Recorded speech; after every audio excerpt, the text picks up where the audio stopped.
You really wore that." She didn't whisper it. She said it under her breath, but loud enough for the three people near the bar to glance over. I stood there in a button-up I ironed twice, shoes I polished for no reason, and a tie I practiced for 20 minutes. Her tone cut deeper than anything Wesley would say later. But I didn't respond.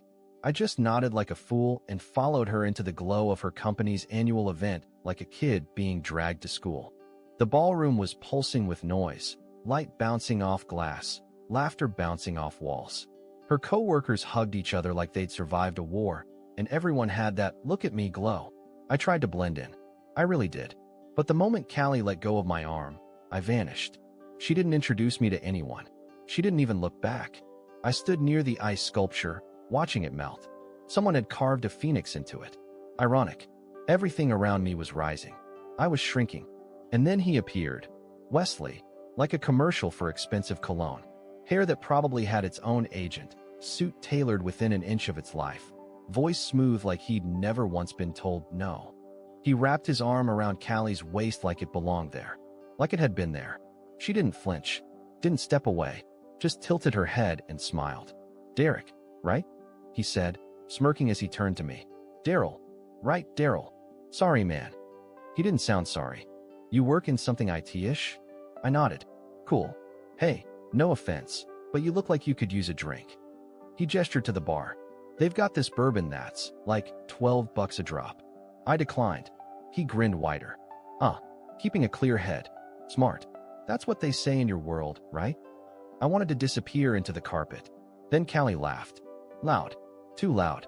At a joke I didn't hear, or maybe just ignored. They turned their backs. Both of them. So I walked away. I pretended to need the bathroom, but really I just stood by the hallway, staring at the wall, wondering if I was being dramatic, wondering if I imagined her fingers sliding down his sleeve when he touched her shoulder. But the universe has a cruel way of answering doubts. Because when I pulled out my phone to check the time, a text lit up the screen, sent 2 minutes ago. From Callie. "He's being weird again. Just act normal." And it wasn't to me. It was to Wesley. I stared at that text like it had punched me in the chest. My wife, messaging another man at her own work event about me. Not just messaging, mocking. I wasn't even worth a real insult. I was an afterthought, an obstacle to her evening. I didn't even react at first. I just stood in that hallway like I was buffering. People walked by laughing, drinks clinking. Someone bumped my shoulder and mumbled sorry. I was invisible again, like I'd been all night.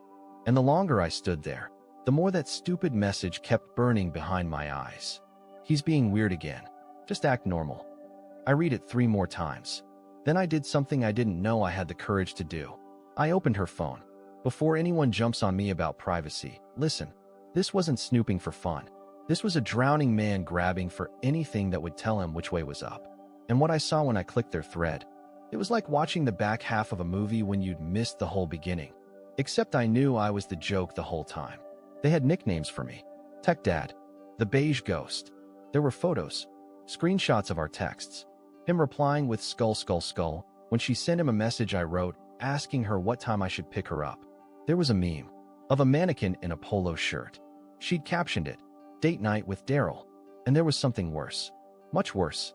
A video, taken from her camera roll, 2 weeks ago.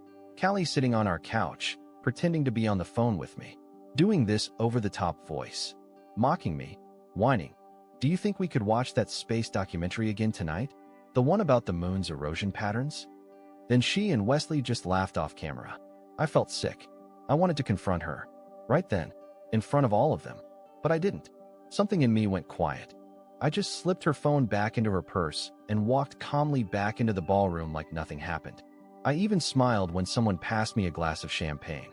Because in that moment, I realized something I never had before.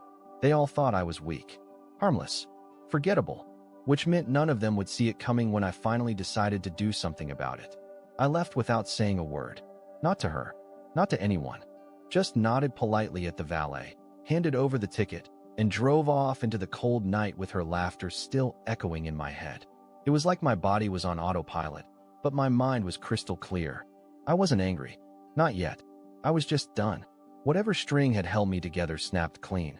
And for once, I didn't try to tie it back. At home, the silence welcomed me like an old friend. No notifications. No interruptions. Just me, a half-eaten frozen pizza in the fridge, and a very dangerous calm settling over everything. I didn't sleep. I couldn't. I laid in bed staring at the ceiling, running the messages over in my head. Not because I needed to. No, I remembered every word already, but because I was dissecting them, mapping their timeline, connecting dots she thought I'd never find. By sunrise, I had made 3 decisions. 1, I wasn't confronting her. Not yet. 2, I was going to gather everything. Proof, names, dates, patterns. I wanted the entire landscape of her betrayal before she even suspected I'd started digging. And 3, I was going to get out before she could trap me with a smile and say, "Can we talk?" Like none of it ever happened. That morning, she came home just before 8 a.m. Her makeup was cleaned off, her hair up like she'd slept comfortably somewhere. She kicked off her heels and walked into the kitchen like nothing was off. "You left early," she said casually, pouring herself a glass of orange juice. I wasn't feeling great, I replied. Calm, even, unshaken. She gave me a weak little smile. "You're not mad, right?" I didn't even get a chance to say goodbye. I shook my head. No big deal. But here's the thing. While she sipped juice like a sitcom wife, I had already emailed myself every photo, every video, every message from her phone. I'd set up cloud backups, created copies, compiled timelines. I was building a digital iceberg, cold, silent, and 10 times larger than anything she saw coming. Later that afternoon, she fell asleep on the couch. I sat at the dining table pretending to scroll through emails while watching her. I don't know why. Maybe I was waiting for the guilt to hit, or the heartbreak, but all I felt was clarity. She'd broken something she thought I didn't care about. But she was wrong. I cared. I just didn't care the way she wanted me to. I wasn't going to scream or cry or beg. I was going to vanish. And when I did, she wouldn't even have the chance to say sorry. Because by the time I was done, she'd be talking to lawyers, not me. She always told me I was too careful, too quiet, too slow to react. But that's exactly why she never saw what I was really doing while she binge-watched her crime dramas on the couch, legs folded under her, phone buzzing beside her thigh. That Monday afternoon, while she was working from home and I was taking a mental health day, I was parked outside an office building 2 towns over. Nothing fancy, no signs on the windows, just a law firm name that didn't show up on Yelp or Google. I found them on a private forum for tech professionals, one of those places people go when things go very, very wrong. Inside, a man named Ellis shook my hand without smiling. He wasn't a divorce lawyer. Not exactly. He called himself a transition specialist. Said he handled quiet exits and contingency planning for people who didn't want to blow up their lives in public. People like me. I gave him the flash drive I'd prepared. He plugged it in, flipped through a few files, raised one eyebrow slightly, and said, "You did your homework." "No," I said. "She did. I just organized it." Over the next hour, we built a strategy. Not a messy, emotional one. Nothing she could twist back into a pity narrative. No angry confrontations. No Facebook rants. Just facts. Cold, clear, and time-stamped. He showed me how to gather financial records without tripping alerts, how to open new accounts in my name only, how to redirect paycheck deposits into places she didn't know existed. He told me something I'll never forget. The most powerful moves are the ones your opponent doesn't even know you made. When I got back home, Callie was on a video call, laughing with someone from her team. I passed behind her, and she didn't even mute to say hi. Just shot me a 2-second glance and went back to praising someone's graphics.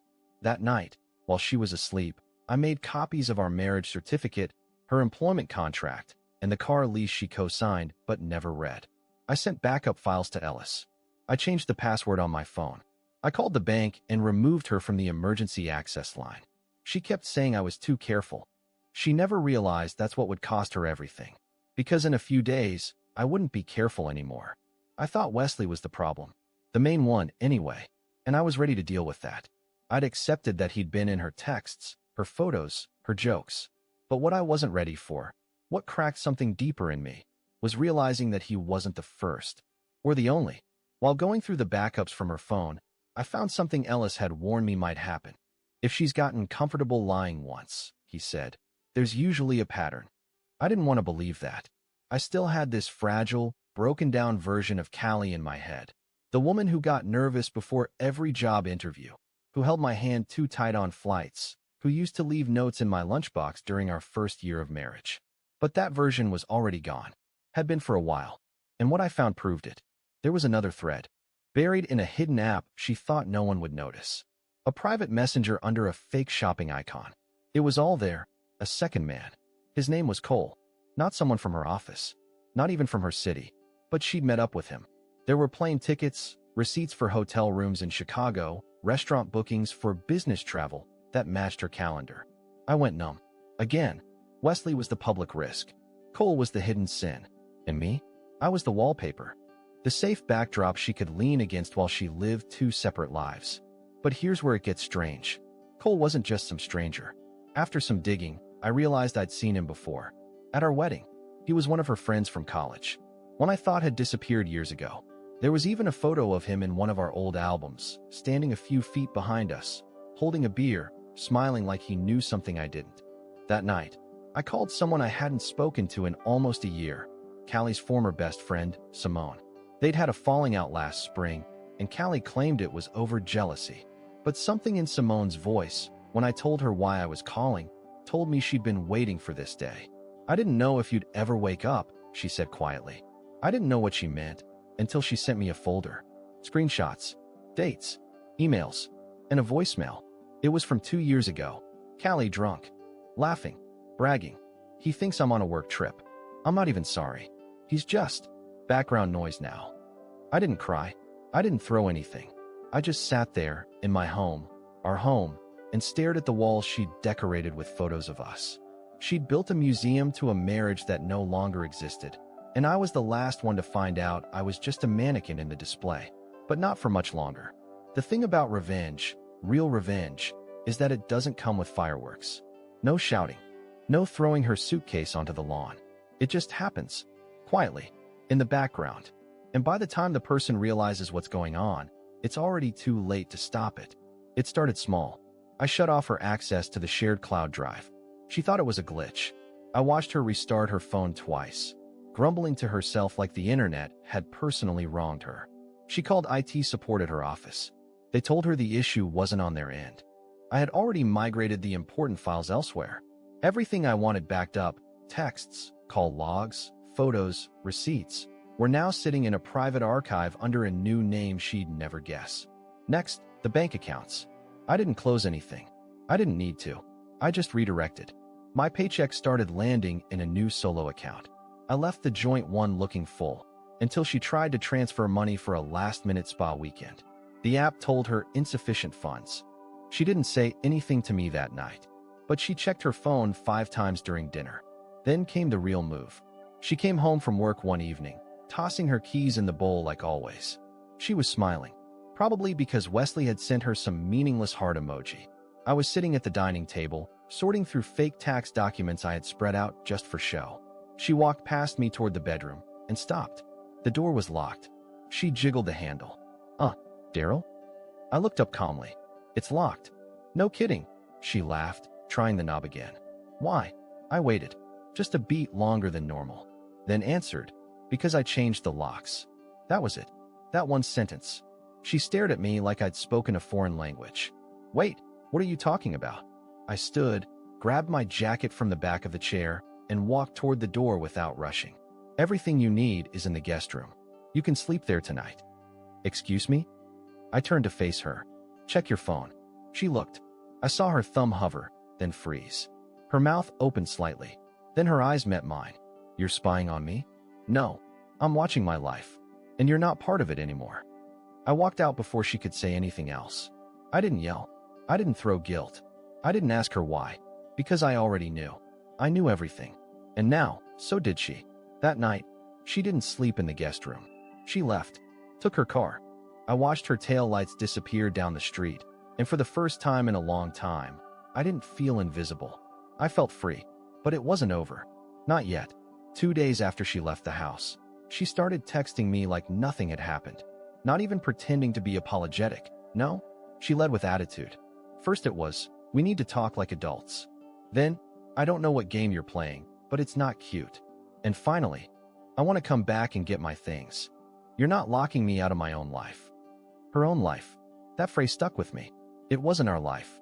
It hadn't been for a long time. And now, for the first time, she was the one on the outside.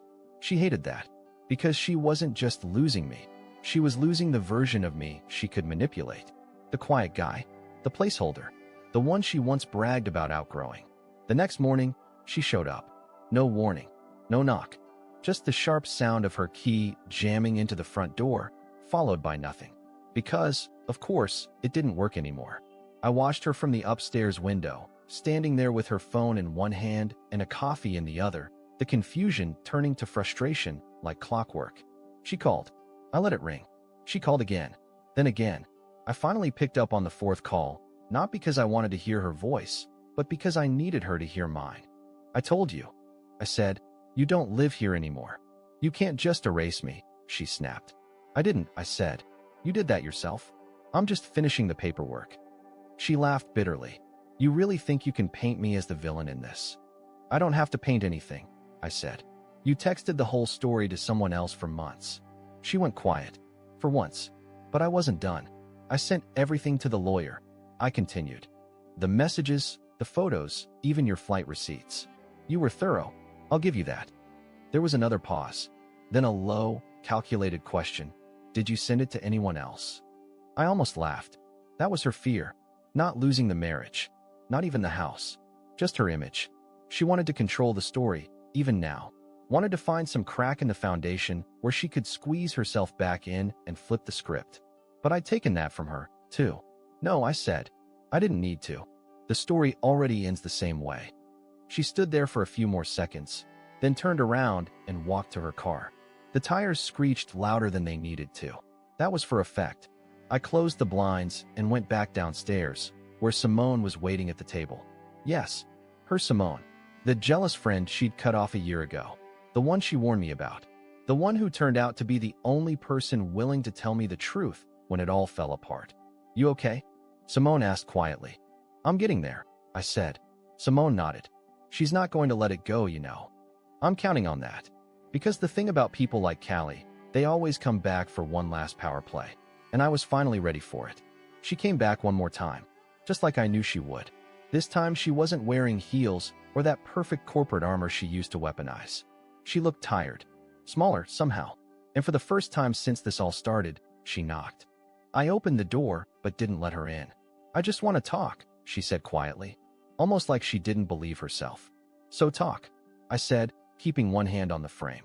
She stood there, eyes scanning the living room behind me like she was still looking for cracks in the story she used to control. But all the photos were gone, all the shared furniture. Even the little shelf she used to clutter with scented candles was empty now.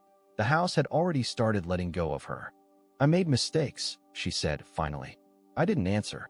I didn't think you'd ever actually leave. I don't know. I thought you needed me. That part hurt. Not because it was untrue, but because once, a long time ago, it was. She looked up at me, waiting for a reaction, waiting for something she could grab onto. I gave her nothing.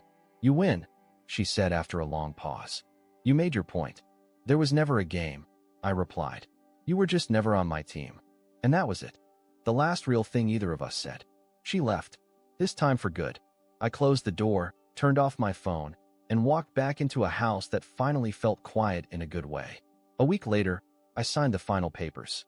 The lawyer called it clean and unarguable. No drama. No drawn-out fights. Just closure. She didn't contest anything. She couldn't. Simone and I didn't become a couple, if that's what you're wondering. We had coffee once more. We talked. She told me I deserved better. I told her she deserved someone who listens. Maybe that's something. Maybe not. But that's not the ending. The ending was last Friday, sitting on a bench near the coast, watching the ocean do its thing, endless and calm, while I breathed without the weight of pretending to be happy for someone who never saw me. And for the first time in years, I wasn't trying to disappear. I was just living. And it turns out, that's better than revenge.